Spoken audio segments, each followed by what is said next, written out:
I want to introduce our remarkable, courageous, special guest. Xernona Clayton, as you see in your program, has a very extensive bio. She is the founder, president, and CEO of the Trumpet Awards Foundation, Incorporated, and creator of the foundation's Trumpet Awards. The Trumpet Awards is a prestigious event highlighting African American accomplishments and contributions. Started back in 1993 by Turner Broadcasting, the Trumpet Awards has been televised annually and distributed internationally to over 185 countries around the world. As a corporate executive, she was one of the highest-ranking female employees in Turner Broadcasting system. She moved to Atlanta in 1965, where she accepted a position with the Southern Christian Leadership Conference and worked closely with the late Dr. Martin Luther King Jr. She also traveled extensively with Coretta Scott King on the nationwide concert tours. I want to turn the program over now to President Rick Stevens to lead us in a discussion with Mrs. Clayton. President? Thank you so much, Rennie. Thank you so much for being here today with us. And as I told you, we've never had anybody that has actually been with Dr. King and worked with Dr. King side by side. So this is very special for me, and I hope it's very special for you as well. So, Ms. Clayton, my first question to you. You drove Dr. King to the airport for his flight to Memphis before he was killed, and that was the last time you saw him alive. He said to you, Xernona, when are you going to come march with me? You said, Dr. King, I've been marching all the time.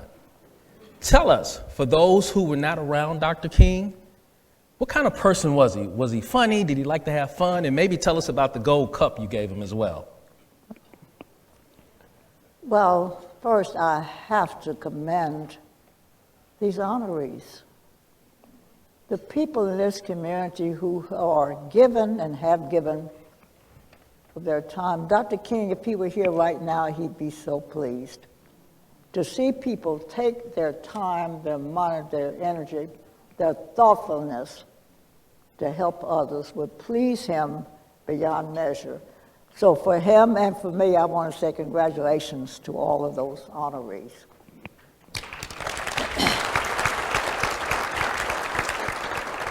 Going to the airport was nothing new for Dr. King. He was going and coming all the time. Mrs. King had had surgery and couldn't drive at this point because she always liked to take the moments to drive him because it gave them private times together. But she said, it's like my being there. I want Xernona to drive you to the airport. So we set a time for me to be there to pick him up. And there was nothing unusual about that.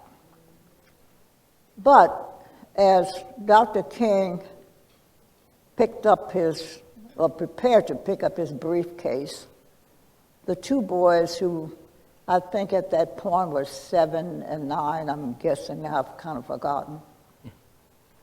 But one of them grabbed his suitcase, his briefcase, and said, Daddy, don't go.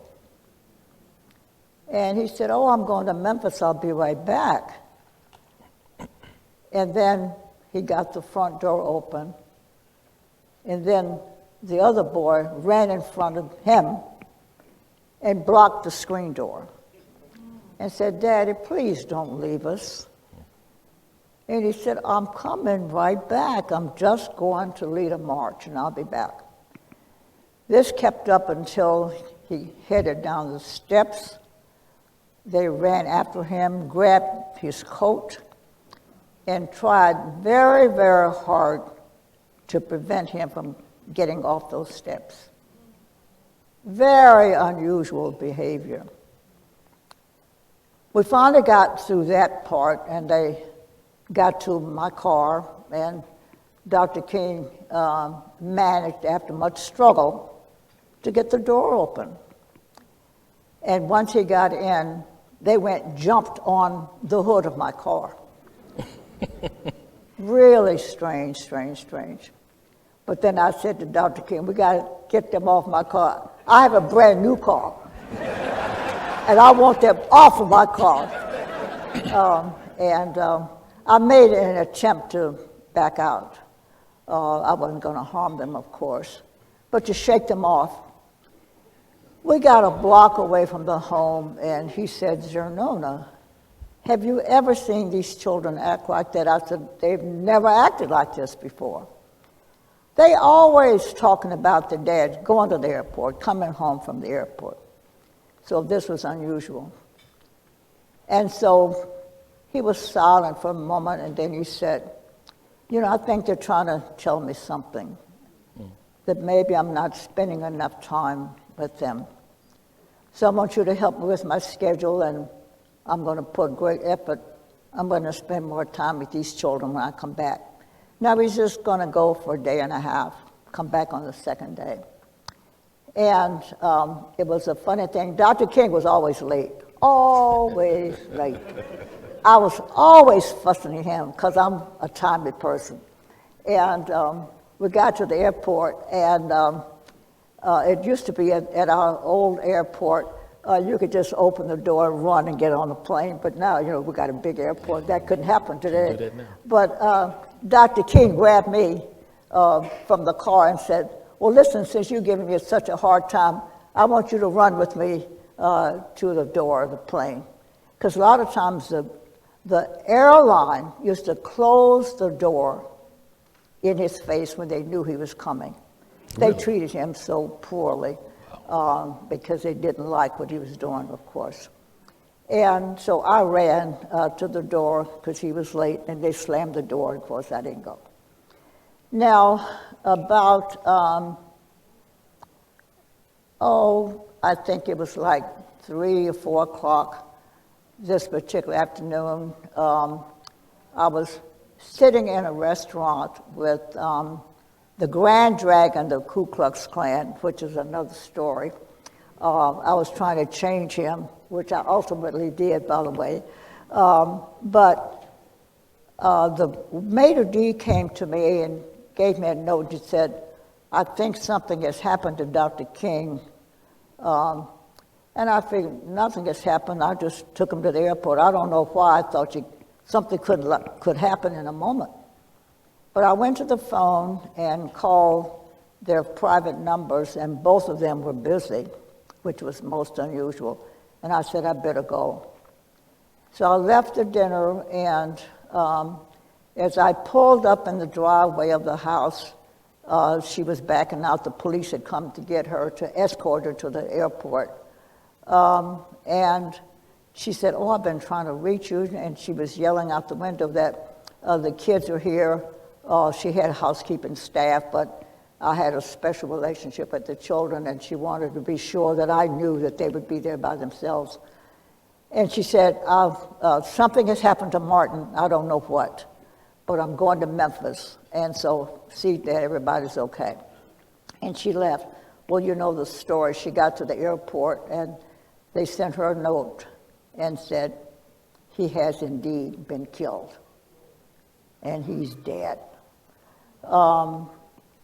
She found that so shocking, which we all did, and she came back home now to organize her thoughts. The longest night of my life.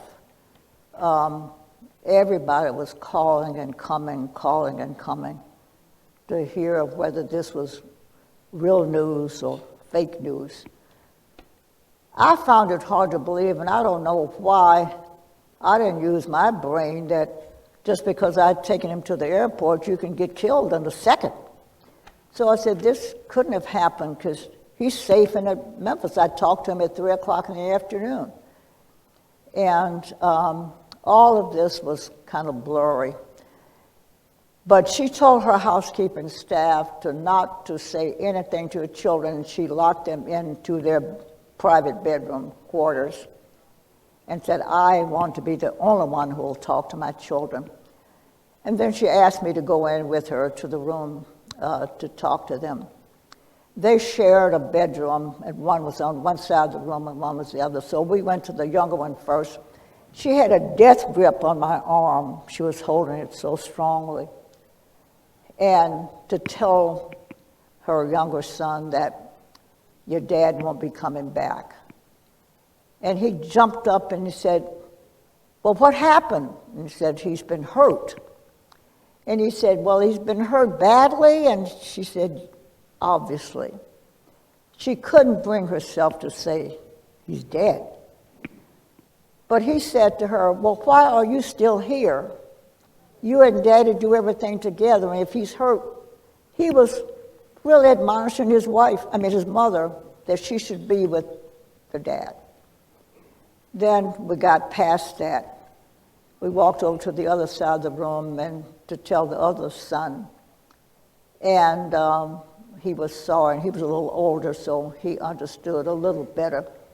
But then she said, well, you won't be going to school. He said, not going to school? And he leaped up and said, oh, I can't miss school. And I said, that teacher really had a death warrant on her students. You can't miss school. She said, well, we'll work that out. And then from then on, so much happened. The world called and came, and it was the longest night of all of our lives. Thank you for that. Thank you for that. Tell us why was there hesitancy to have Richard Nixon come to Atlanta to give his condolences to Mrs. King?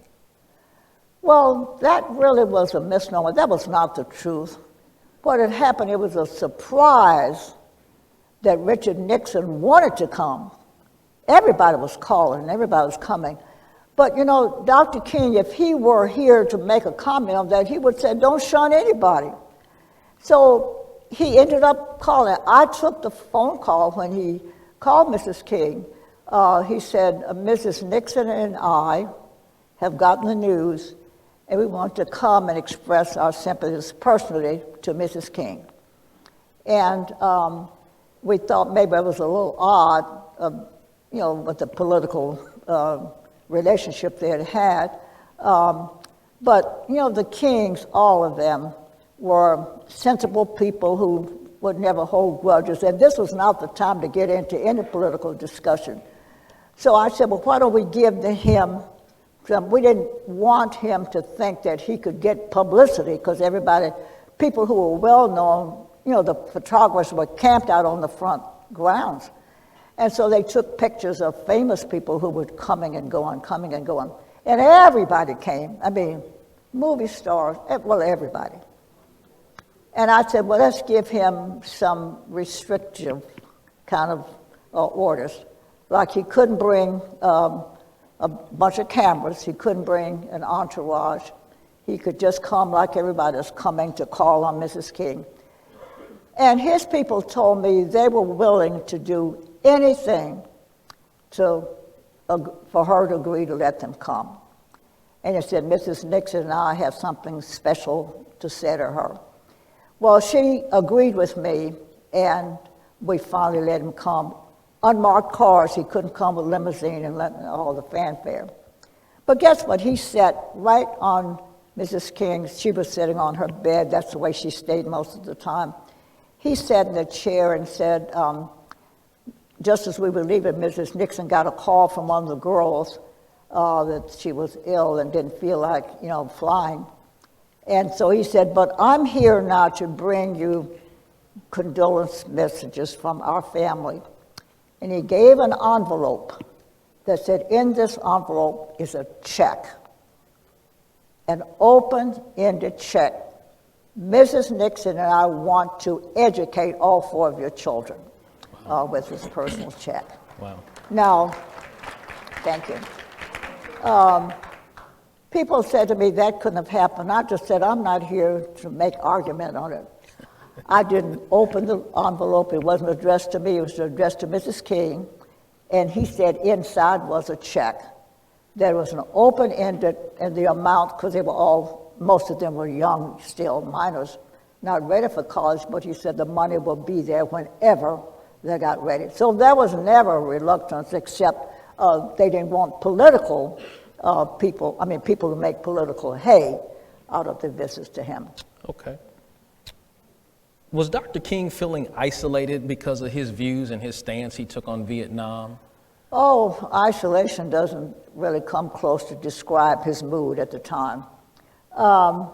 He was at home watching television, getting ready to make an appearance, and saw on television a story about the war in Vietnam.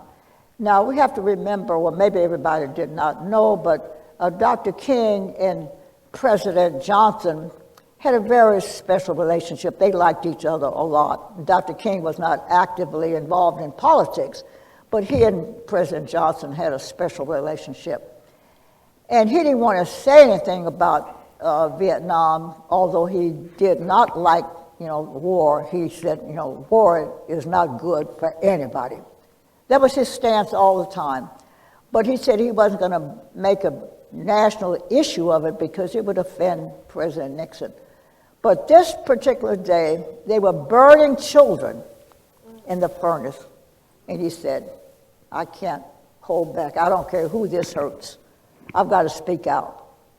So he went and made a speech at New York about this horrible act of burning children in the furnace. And do you know, it was the most unusual response. The nation shut down. We couldn't get any money from people who were normal donors. We couldn't get callbacks. Celebrities always, we had a major list of people who said, call me anytime you need something special. Like when we ran short, we were always short because we had to get people out of jail, we had to get people who were injured, we had to get them to the hospital. So we needed money all the time to take care of the urgent needs of what we were doing. But they said, call me anytime. But after that speech, nobody called. It just seemed like the world shut down and didn't take calls from Dr. King, didn't invite him any place, and he was really very, very, very despondent and disappointed that the nation could not understand how traumatic, how awful, how inherent that is to burn children. He couldn't take it. And so he spoke out, and they shut him out. So Dr. King, to me, died of a broken heart because he couldn't see where any part of his actions could not be seen as a viable and the proper thing to do. So you told Dr. King, he asked you, when are you going to come march with me? And you said, Dr. King, I've been marching all the time. So you mentioned it a little earlier. Tell us how you changed the mindset of the Grand Dragon of the Ku Klux Klan. Well, I want you to know, and Dr. King, just because I met Dr. King did not mean that I had to change my way of doing business. I didn't like hatred, bigotry, prejudice from anybody at any point. Long before I met Dr. King, I had white friends. The ones I didn't like, I didn't have to deal with them. They had nothing to do with color. It's just that I don't like ugly people, physically or morally. But Dr. King had a way of just kind of convincing you that this way is the right way, and that was, he believed strongly that all of us could live together. He said there's no reason why blacks and whites can't live together. There's no reason why blacks and whites can't love each other. He couldn't understand that. He said God created each of us in his own image, and underneath the skin we're all the same. And that's a truism today. And so he was a person who wanted very much to feel like we got to keep marching, got to keep working, we got to keep at it to see to it that we come together as people, regardless of color or position in life. And he preached that all the time. And so I told him, that's what I've been doing. I didn't, even before I knew Dr. King, I had white friends I liked, some of them I didn't like. So black people I didn't like either. So it's a matter of personal choice. Okay. You got people laughing on that one. So as you know, this is a hospital. And you did some important things in Atlanta to integrate hospitals in Atlanta. For instance, black women in Atlanta, you correct me if I'm wrong, could only have a baby on Wednesdays in Atlanta. And like you said, we don't know when the baby's coming. That's right. I moved to Atlanta to work with Dr. King and found out there were a lot of things that when you get involved in the movement, you just take care of all the things that you find wrong and ugly about our society. And when we pulled together, we could have solved some of these problems. But anyway,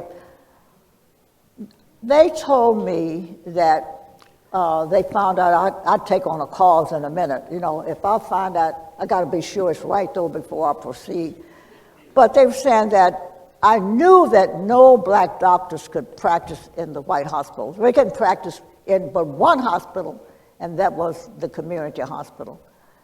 And that their patients would have to be treated on Wednesday, 1 day a week. And even a woman who's pregnant, I told people I never had a baby, but I understand they don't come when you want them. They come when it's time for them to come. And so I just said, they asked me to help see if I could change that. I said, yeah, I can change that easily. Well, it wasn't all that easy, but very few things are easy. But you don't stop because it's easy. If you believe it's wrong, fight it. If it's right, you work on it. And so now, if a woman came in the hospital on a Tuesday, let's say, and she'd say, now I might have this wrong because they never had a baby, but I don't know what they said to the doctor, but I think they would say that, I think we're ready, meaning me and the baby are ready. And guess what the white doctor would say? Well, come back, when you come back Wednesday, we can check it out. Well, if you don't know it's coming, why you designate Wednesday? Why the doctor? Don't you have sense enough to know they don't come on Tuesday, Wednesday, Thursday? Cause they come when it's time, whatever the time is, I don't know. But it wasn't when the white folks wanted them. So I just said, we got to solve this. So I went about, now the black doctors could only practice in that one hospital. So I said, we got to change this. I did research before I went half-cocked. I found out that Emory University Hospital, which is a well-known university, the hospital was getting more money than all the hospitals in Atlanta combined. And that was federal funds. And I said, that's the president. That's Martin Luther King's friend. And so I said, Dr. King, since you all are such good friends, I'm going to write him a letter and ask him to come to Atlanta and see what this is all about, why you have to have babies on a certain date, and why you have to be designated here, and why you can't go to the hospital. Because that meant that even women who had funds, who could take them to a better environment to have their children, couldn't pick the better hospitals because the doctors couldn't practice there. So I wrote him a letter, and he didn't answer. And I said to the doctors, well, shoot, I don't want him ignoring me, so let's go to Washington. So I took my delegation to Washington. Now, ladies and gentlemen, I'm not the most intelligent person in the world, but I got enough sense to know you can't walk in the White House. I got sense enough to know you just can't tell the president when to see him. Now, I know that, but that doesn't stop me. I've got to see the president, because now I've got a cause. I said, Dr. King is your friend. Dr. King believes in you. Dr. King said you're a nice man. I wrote you a letter, you didn't even answer my letter. How insulting. And so I didn't say all this just like that. I don't think I'm a bad dude, I'm not.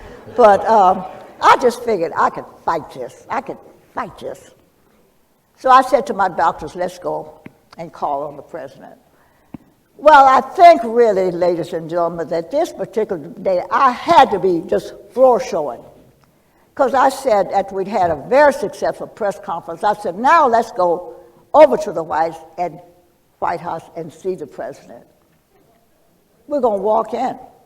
Well, I did call and I told them who I was. By now they knew my name. Xernona Clayton is here with a delegation. I had 5 doctors with me.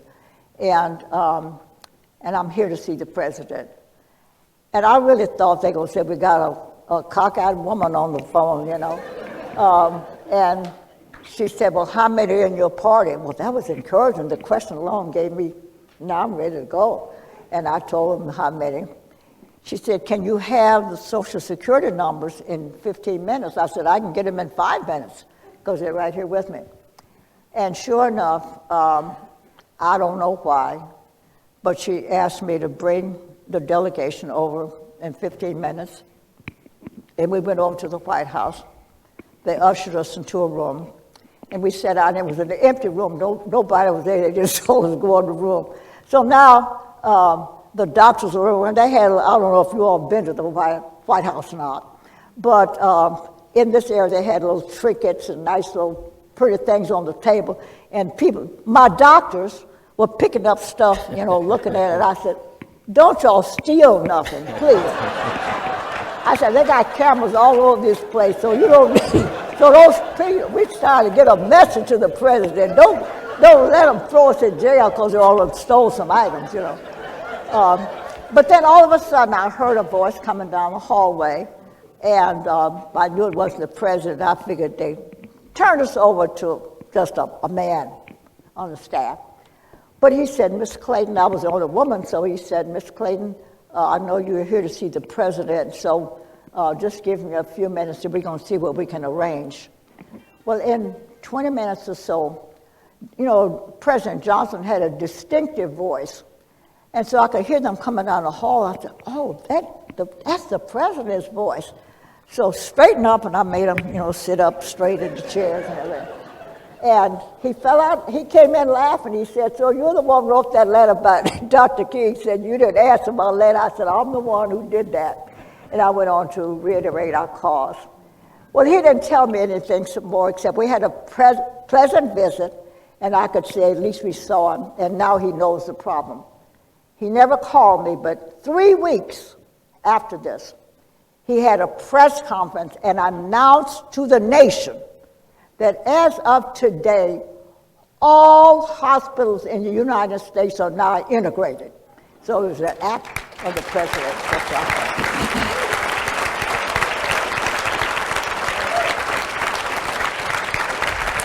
Thank you.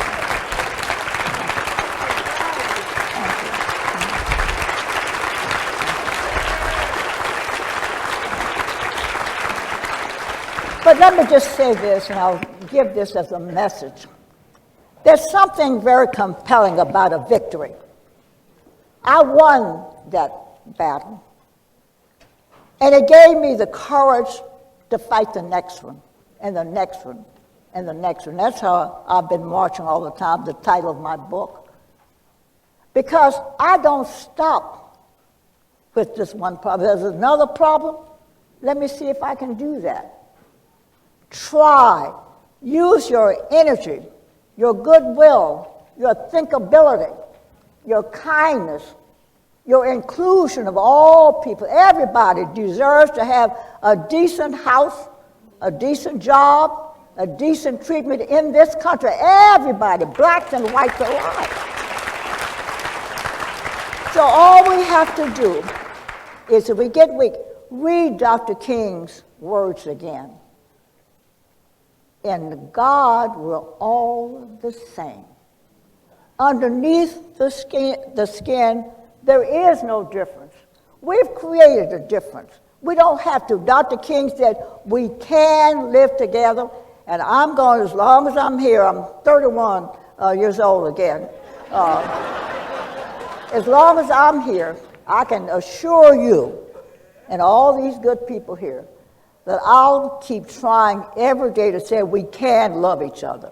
We can love each other. We can live together. We can treat each other with respect, regardless of who it is, wherever they are. Thank you, thank you, thank you.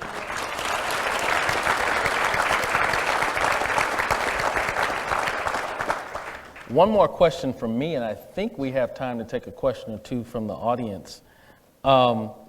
Your dad told you something good comes out of every bad situation. And then you told Dr. King you've been marching the whole time. You've given us that story. Tell us, my last question to you, or tell us the audience about how you integrated the department stores in Louisville, Kentucky. Okay. I also, please throw in as my Exhibit A that I'm the one you all, I think a lot of people read about it, that I became friendly with the Grand Dragon of the Ku Klux Klan. He's the highest order holder of the whole Ku Klux Klan operation. He somehow came to visit me. We became friendly. And one day I went shopping, came home, and on my street saw all these police cars and news cars. And I wondered, you know, when you live in the hood, you think all the time, you know, they're broken into your house. So I gathered, what happened here?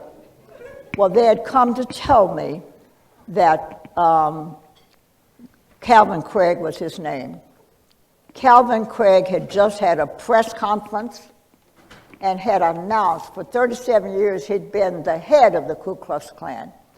And now he has denounced the Klan and withdrew his membership and credited a black woman with changing his negative attitude, and I was that black woman. Well, what was your question? Tell us about how you integrated the stewards at the time in Louisville, Kentucky. You went to buy a hat, Yeah. and from that you integrated the stores in Louisville, Kentucky. Right. I was married to a man who was from Louisville, Kentucky, and his father was very prominent because he was the first black to have this big job. I'm cutting out some of the details. But all during my marriage, he would send us gifts, and all the gifts came from a store called Stewart's.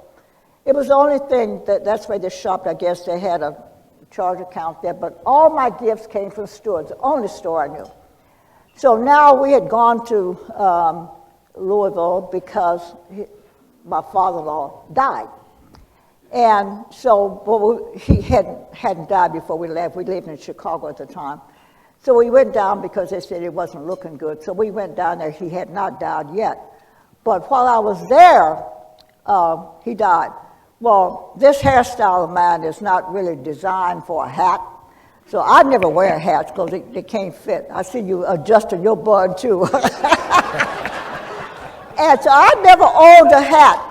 But my father-in-law had done a lot of good deeds in this city.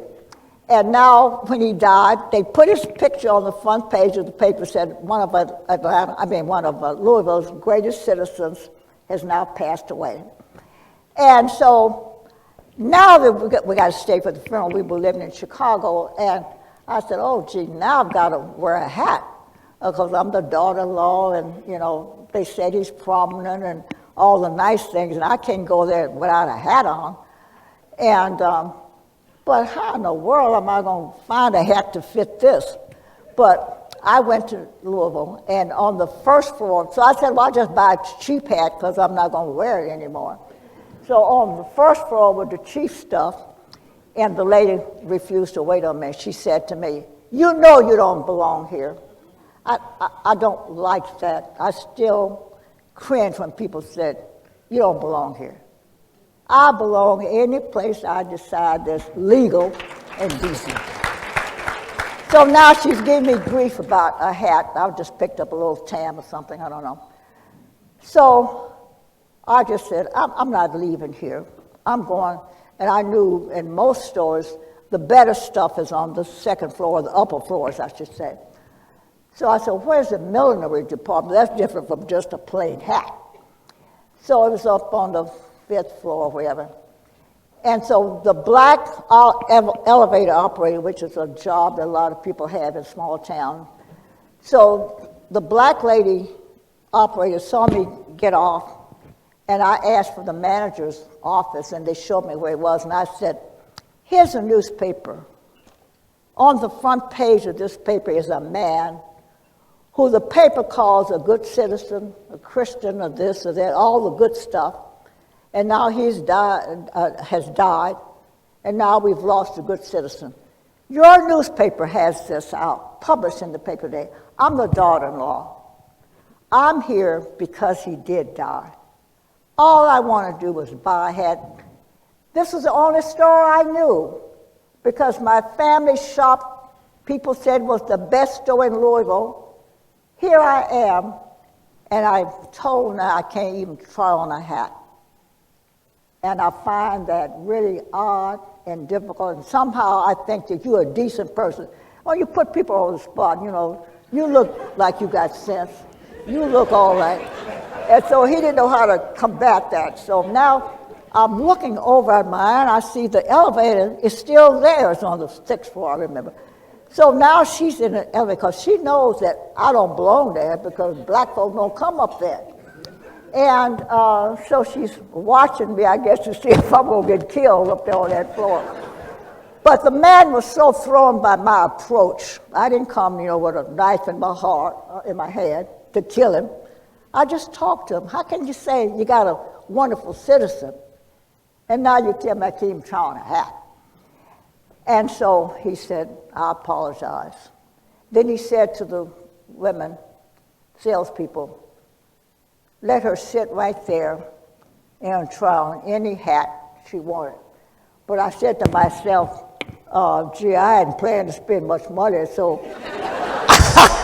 I don't want to be called out. Well, do you have a $1.98 hat? That's what I was looking at. And so now I got to put on a show now. So I just tried on hats and tried on hats and tried on hats. And then finally I bought what I didn't want, but I bought one. And now the elevator now is still there. And then I went down the elevator with my new hat. Well, that evening, back at my father-in-law's house, you know how people come to call on you, there was a very prominent lawyer, black lawyer in town who lived there. And he said, wait a minute, y'all, before we start talking about, you know, our death here, I want all of you people who live in Louisville to know something. Guess what happened today? That a woman came in now, has broken the rule that you can't try on hats. She tried on several hats in Louisville, and now everybody can go and try on hats. And then I said, I'm the one. And then that became the story, that now you can try on hats and anything else. And I was saying to him last night that there's something, and I said this to you, there's something special about a victory. I won. Didn't shoot nobody, didn't beat up anybody. Wanted to, however. But here I am. I got the hat, got a victory. And now that's where I am today. I keep on because I try again. Another victory. Can I have another victory? Can I win again? Can I change this world we're in? So that's it. Long story, long answer. Okay.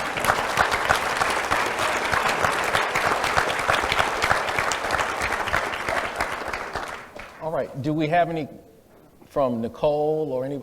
Oh, Nicole, you're right here. I'm right here. Do we have a question then from the audience? Well, so there are no cards on your tables. Did anybody fill out a question for? I'll tell you. No. Oh, Okay. You have one right over here. Okay.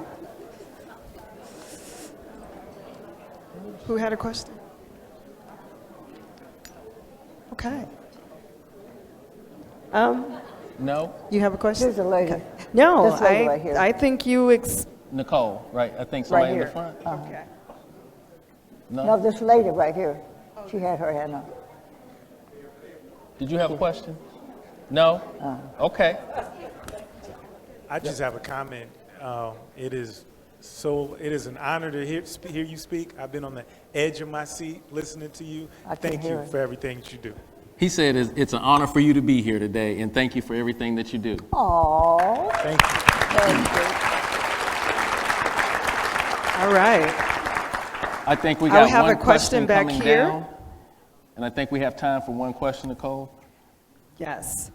What's the name of your book? What's the Mrs. name of Clayton? your book? What's the name of your book? I've been marching all the time.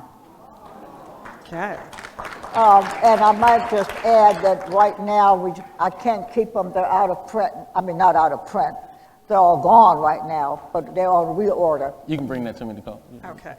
Dr. Bullock, did you have a question? We'll let that be the last question. But So it's an honor to have you here, and what a delightful story that you're full of. You know, now having had children, how have you tried to pass? We can't hear 'em. Can you? What organizations, or how have you tried to sort of enlighten the next generation to carry this march on? he said, because you haven't had any children, how have you enlightened the next generation to carry the march on? Oh, that's an easy one. Anybody, just look around wherever you are, there's probably a problem. Almost every place. People do hard things, difficult things, illegal things. But when you find out there's, like I did with children that had some school dropouts, kids weren't going to school. I didn't have any, but I thought all kids ought to go to school. I got involved with their lives. I took 100 of them as my guinea pigs and got 82 of them back in school. You don't know your power until you test it. You see wrong, speak up and act up. Don't let wrong keep you quiet. It's wrong for us to hate each other because if you know God, you know that He created each of us in His own image.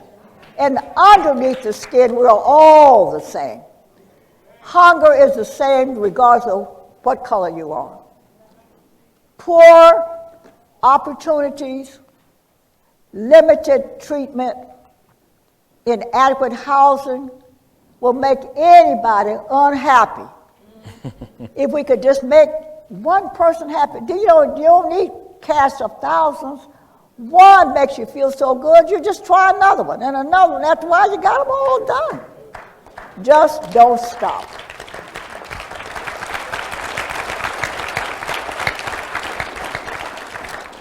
This is a copy of the book. I've been marching all the time. I will not let you borrow it because this is mine. But you can go out and find it on Amazon and some other places and all that good stuff. But ladies and gentlemen, Xernona Clayton. Let's give her a round of applause. Standing ovation.